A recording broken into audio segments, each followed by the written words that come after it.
America First, that was the slogan Donald Trump championed during his re-election campaign, promising to put the interests of Americans above those of foreign governments and immigrants. But now the US president has made a number of policy decisions that have split his electoral base. Now we've chosen three topics: the economy, foreign intervention, and the Epstein Files, subjects which have caused a rift among Trump's supporters, with some accusing him of not sticking to what he promised during his presidential campaign. Now many are questioning, is the policy America First, or is it Trump first? I'm Stefanie Dekker, and this is The Stream.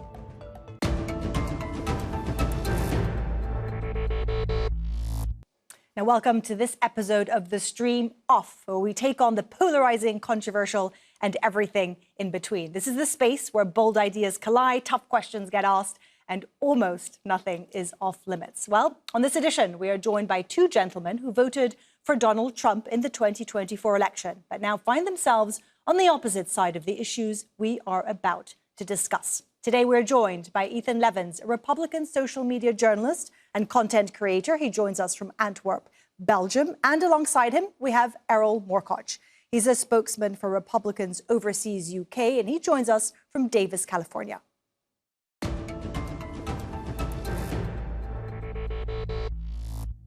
We're going to start with the economy, something every American is concerned about. Trump promised to prioritize the American worker. Has he delivered? Let's start with what the president had to say about the big, beautiful bill.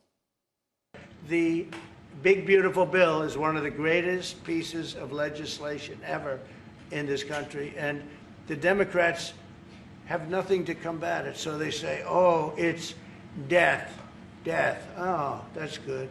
And then they give it to the fake news, which is you and a few others. And the fake news talks about the bill is death. The bill is actually life. The bill is life, and it saves our country. This bill is incredible.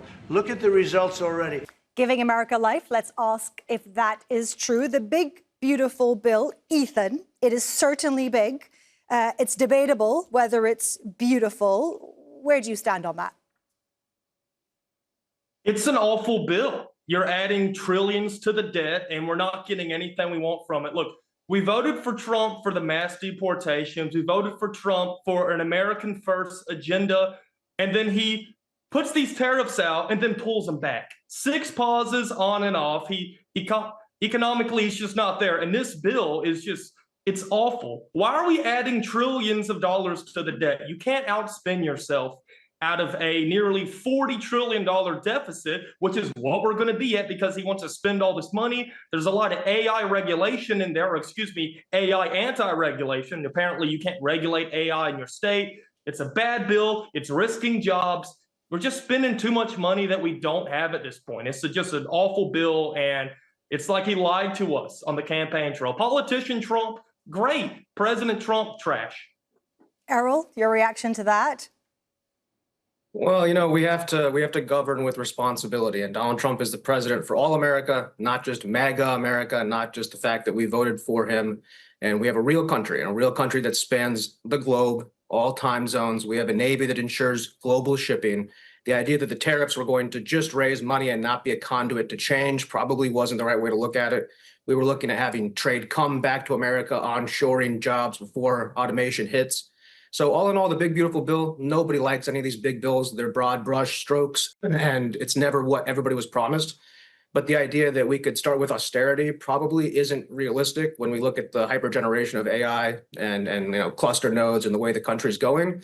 So ultimately, you ended up in a situation where the Republicans are the same thing as, in a lot of ways, the Democrats, where you have to spend your way out of debt. But you can do that correctly, or you can mess that up. And we've done that terribly by people who've robbed this country internally for 10, 15, 20, 30 years. If you do it with America First intention, as we see with the tariffs, and you change the global tradescape, whether that be with Japan or the EU, the two recent successes we've had, you see the direction and the focus. So while I commend the other gentleman's passion for the campaign, the reality of governance oftentimes doesn't meet that reality. Ethan, I saw you laughing. Do you have something to reply? Yeah, well, the tariffs sound cool and all. They sound great. Trump pushes them out with the trade deals. We're going to throw tariffs on everybody. He puts it on Truth Social. He doesn't use the tariffs. He uses the tariffs as a foreign policy directive. He has paused them 6 times. He nearly has had the tariffs off more than on. But using them for a foreign policy directive is the entire objective. The idea that we were going to tariff our way out of $36 trillion of debt isn't realistic. We were trying to change the global tradescape. So that is what's going on. It's exactly a tool for geopolitics. It's not really a financial tool unless we were in a pre-fiat currency era. So that's not really the goal. I think maybe you misunderstood the goal of the tariffs. Well, the goal of the tariffs, it doesn't matter because he's not using them. And how are we going to get out of the deficit if we're going to be adding trillions to the debt? Gentlemen, do you think that the American public actually knows what's in this bill? It is so broad and wide-ranging. I was reading up on it, and even some podcasts I was listening to saying the legislators probably don't even know exactly what's in this bill. It is so broad. It is so big. Who knows what's being applied to them? Well, yeah, that's the problem with any sort of large-scale centralized government, right? You're going to have a broad spectrum thing that fits 330 million people, and it's going to be too big. And I think part of what we're trying to do here with this new administration, with this new focus, new Republican Party, is to slowly tone that down. These bills are too long. They're too complicated. You see people like Elon in the DOJ department came in and said that early on. They got chased out quickly in terms of how they wanted to operate things, because Silicon Valley doesn't work at the same speed as Washington. So I think, yes, the bill is too big. Yes, it's hard to read it, but that's the nature of the American, empire. So we have to deal inside the reality of the situation. Imagine you just cut all the funding for random stuff. It's not exactly the way forward. We need to have a functional, social functionalist way to go forward. Ethan, your reaction? I mean, there is a challenge when you're running a country, isn't there? No, you're not going to make everybody happy. You did vote for Trump. Yeah, I did vote for Trump, but also he has the Congress. He's got he's even got the Supreme Court, really. They're conservatives on the Supreme Court. He appointed them. So why is this big, beautiful bill filled with so much junk? It doesn't need to be. They would vote yes on a clean, a perfect bill that doesn't add the largest surveillance buildup in American history. Does anybody here know that it is allocating $155 billion to Palantir, that is going to have an AI database on everyone crossing the border? So not just the illegal immigrants, anybody that wants to cross the border. They don't tell you that kind of stuff in this bill. Why even put it in the bill? Because they want to sneak it in here and hide it as some kind of big, beautiful bill. Go ahead. I'll say this to you. I mean, I work in open source intelligence in the defense sector.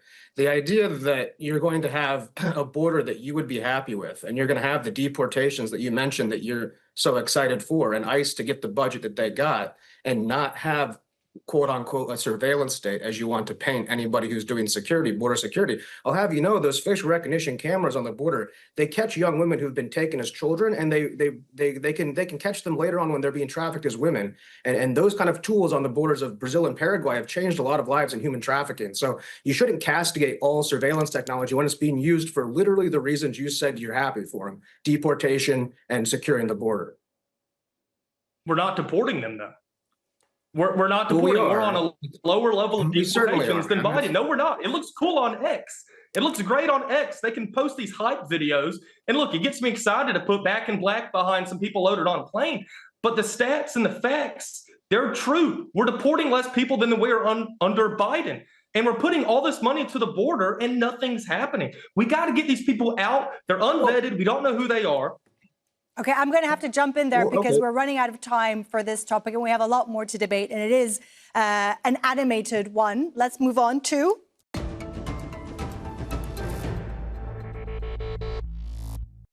one of my favorite subjects, foreign policy. Well, Donald Trump promised to end the war in Ukraine on his first day in office. He has repeatedly said he would end the war on Gaza and to start no new wars. Yet he bombed Iran and Yemen and continues to supply Israel and Ukraine with dollars and weapons, which fuel the military machine abroad.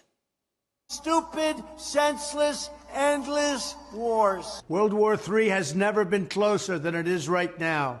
We need to clean house of all of the warmongers and America last globalists and the deep state. I am the president who delivers peace. I was the first president in decades who didn't start a war. But I stand here today, and I'm the only candidate who can make this promise. I will prevent, and very easily, World War III, very easily. Well, President Trump also said during his inaugural speech, quote, "My proudest legacy will be that of a peacemaker and unifier." Ethan, it's early days. Is he following through on that? No, he's not, because 100 people are dying a day in Gaza. In total, 916 of these deaths, of the nearly 70,000 deaths in Gaza, are under 1 year old.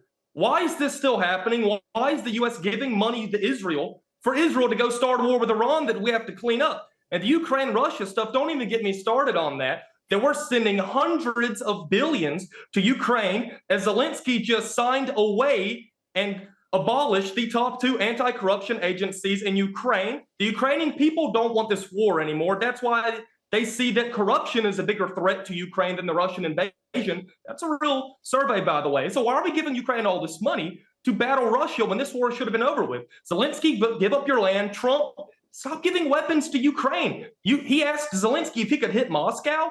Do you want a world war? I mean, how stupid is that? And the Israel stuff is the most common sense thing ever. Babies are dying, kids are dying. My taxpayer money is funding that. Why are kids dying at the hands of American weapons? Is the IDF evil, or are they that incompetent to use the weapons? And if they are, we don't need to give them money in either way. Erol, you just have had a major Trump ally, right-wing congresswoman, call what is happening in Gaza a genocide. That's coming from within the Republican camp. What do you have to say to that? Yeah, it's not a good situation, and it's not something that anybody, including President Trump, is proud of at its current state. What's occurred there is a humanitarian catastrophe of the highest order, and the current situation is not good enough. And you see that echoing from inside the White House as well, as they've started to break some of the the frontward facing let's go with propaganda that the government's put forward. You have to keep in mind, all of these governments are working in concert, whether that be the Saudis, the Qataris, the Americans, the Turkish, the Israelis. And we see a great big game on the television screen, but behind closed doors, there's a lot of collaboration. And I think it's incumbent upon American people in our party, spokespeople and people in the administration to try to find an actual solution for that. And you're seeing that push. You're seeing people agree with what the other gentleman said regarding the starving children and the dead babies. Like there isn't a qualifier for that. Like, oh, but here's the policy. So there's no rebuttal on that in terms of the reality of it, how we're framing it and how this is occurring, whether or not we put all the blame squarely on one shoulders or the other shoulders. That's where we get into the political gamesmanship. I'm not here to try to assign blame. I'm here just simply saying that we do see the problem clearly, and the administration is starting to see it in the same vein that we've described in the last few minutes. Because really, it does really come down, if we're going to be blunt about it, come down to Donald Trump, to the US president, who really has the power to put pressure on Israel to end this. That hasn't happened yet, even though, yes, as you say, we heard Donald Trump actually mention starvation recently, which I think is a first. Ethan, how would you describe, for example, the US, how did it make you feel when they hit Iran? Now, Iran, the IAEA said clearly that they didn't have any information that they were building a nuclear bomb. Bombing Iran's nuclear facilities has been a dream, not of the US president, but of the Israeli Prime Minister, Benjamin Netanyahu, for decades. So how would you quantify what happened there? It's despicable, and it shows that Trump is directly controlled by Israel. And that used to be a hot topic, but it's not anymore. Because why is Trump's foreign policy in the Middle East helping Israel and hurting the U.S.?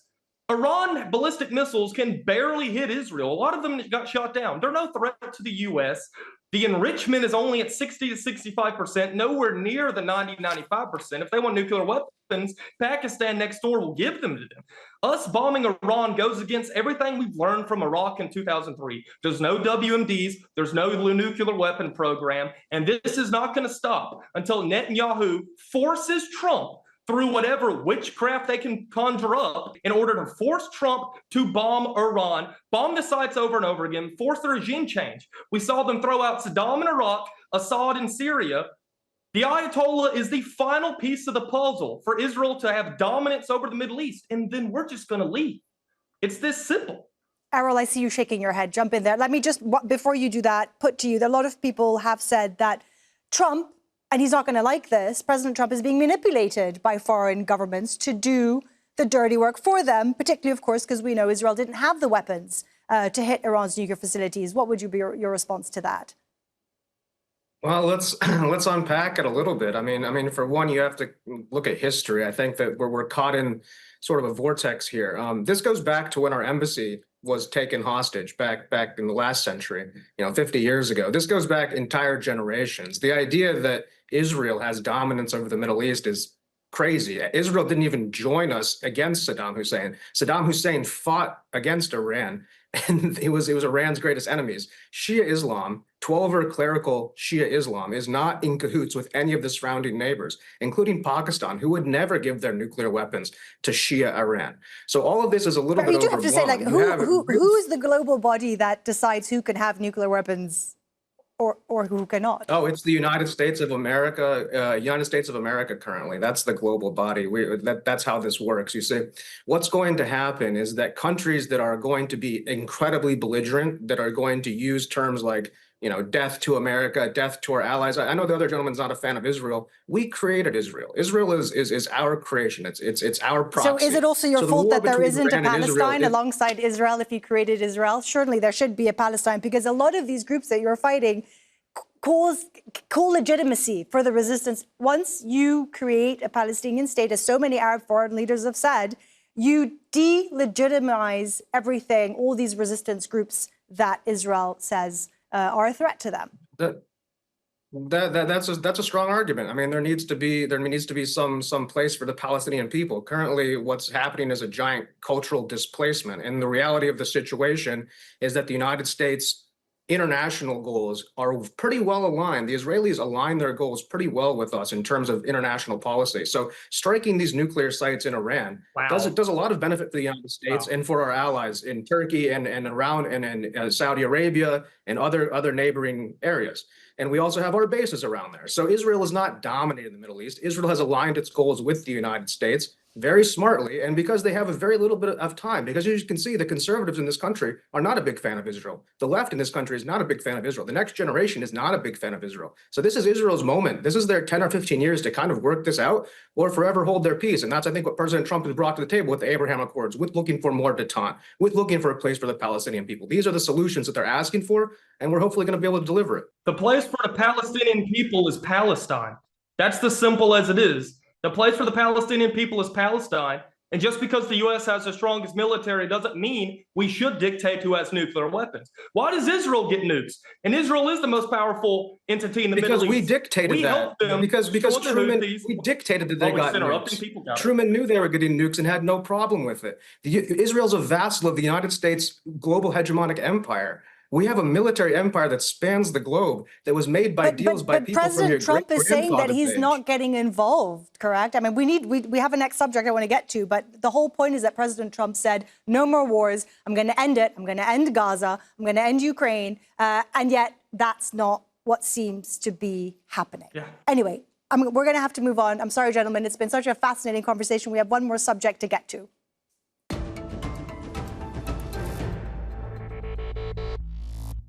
Now, last but certainly not least, it's the Epstein Files, causing never-ending speculation, theories, and accusation. Let's go there. But first, let's listen to what got Trump into hot water to begin with. Would you declassify, you can answer yes or no to these. Yeah. Would you declassify the 9/11 files? Yeah. Would you declassify JFK files? Yeah. I did a lot of it. Would you declassify the Epstein files? Yeah, I would. All right. I guess I would. Are you still talking about Jeffrey Epstein? This guy's been talked about for years. You're asking, we have Texas, we have this, we have all of the things. And are people still talking about this guy? Erol, there are so many conspiracies, speculation, accusations going around. How would you say, and you're a Republican, how has the president handled this so far? Oh, terribly. It's been the most self-inflicted nonsense we've done, and what's been a great spell. I think two things to take away. The sins of the prior administrations, especially the administrations pre-internet, where this entire honeypot operation seemed to go on, just because Donald Trump wasn't involved with that, he thinks that he can absolve himself of that occurred. But he's the sitting U.S. president, and he made these promises to his base. He made his promises to independents who were now down 11, 12 points with. And in the grand scheme of things, this was a red line that people drew morally.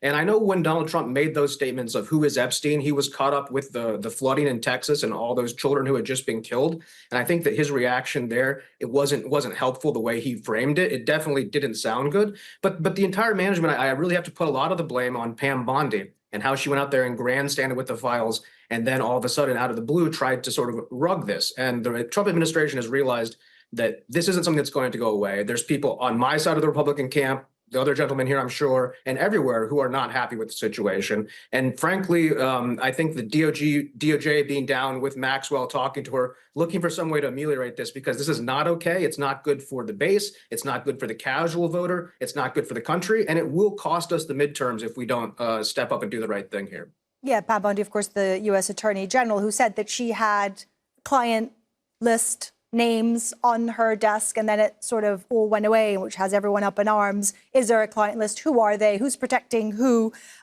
Ethan, your reaction to what's happening with the Epstein Files? So this is one of the biggest child trafficking rings of all time. And the president of the United States, most powerful person in the world, has access to these files and who's on it. And this is Donald Trump we're talking about, the guy that would tweet out if someone didn't wash their hands after using the bathroom. If he had dirt on anybody on the Epstein Files, this would have been tweeted out years ago. Now, there's a lot of rumors. Is Trump in them? Is he not? We don't care. He's pushing the new Obama-Russia collusion stuff from 10 years ago.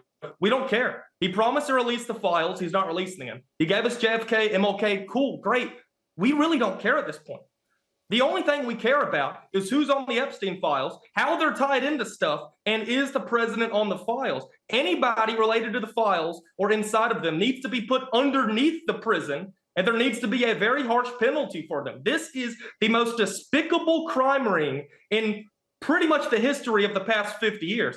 This stuff is gross, it's disgusting, and it isn't a failure of Trump to not release them or to handle it. There's no way to handle this. You tell people what's going on, you prosecute it, and this shows us there's so much shady stuff. He's not draining the swamp. He is the swamp. He's lied. It's despicable. It's gross. And honestly, it is an impeachable defense, as much as I hate to say it, because this is the largest child trafficking ring in history. Why can you not give it to us? Arrest somebody, one person. And if this doesn't exist, like he calls it a hoax, why is Maxwell in jail? Why is Epstein in jail? Why did all that happen if this is fake and a hoax, Erol, like he's saying? I'm going to jump in there. Erol, I'm going to put that to you. Why do you think that it is a very complicated legal, obviously, issue, but why do you think he understands the pressure? Like, this is really shaking his base. What can he do at this point? Well, he's played himself into a corner because he's promised the base and he's promised everybody something that it looks like the issue comes down to not being able to deliver it from a legal standpoint. You have these grand jury indictments that are sealed in New York. And, you know, the point of grand jury indictments and the sealing of them is to protect the privacy. Now, that's something that me and Ethan agree about. I don't care about any of these people's privacy anymore. I'm sick and tired of people trying to claim this and that privilege. This has crossed a line. It's gotten too weird. A lot of people's names are in those files. It looks like on the birthday card issue, it looks like Bill Clinton and Donald Trump probably signed something. You know, that happens with a lot of high-level people. Like, you know, they send you something, some publisher sends it, you know, you sign your name. It's not such a critical thing. So the fact that people's names are in it, again, we don't care. We want to see the truth. And if there is a hoax, then we want to see the proof of the hoax. And as Ethan said, why is Maxwell in jail? So I think the question now is why did Donald Trump spend so much political capital on something that he doesn't have the power to do, which is open a grand jury federal indictment? Beyond that, it seems to be a situation where they're going to need some special precedent. You see Maxwell lobbying for a pardon in exchange for congressional testimony. This circus has gotten about as comical as it can get. Maybe that is where it goes. But there's no good answer and there's no good solution here for Donald Trump except to come out and do the right thing that he's promised his supporters. And that might mean some creative lawfare, but the other side has been able to do that. So I think that at least the good guys who are anti-child trafficking, which we thought we all were, should be on the same side of that. And I think that's one thing we can agree on. All right, very quickly, because we've run out of time, I do want to ask you if you both can answer very, very short. First, Erol, is Donald Trump good for the Republican Party? Yes, Donald Trump is good for the Republican Party, and he's going to be good for us in 2028. Ethan? No, he bows down to Israel, does everything they do, and supports their genocide in Gaza. He's horrible for everyone. Ethan and Erol, thank you for joining us on The Stream Off, and thank you for tuning in. If you have a comment about our show, talk to us on social media. This is also your show, and we're always open to your suggestions. Use the hashtag or the handle AJStream, and we will look into it. Thanks for being part of the conversation, and I'll see you soon.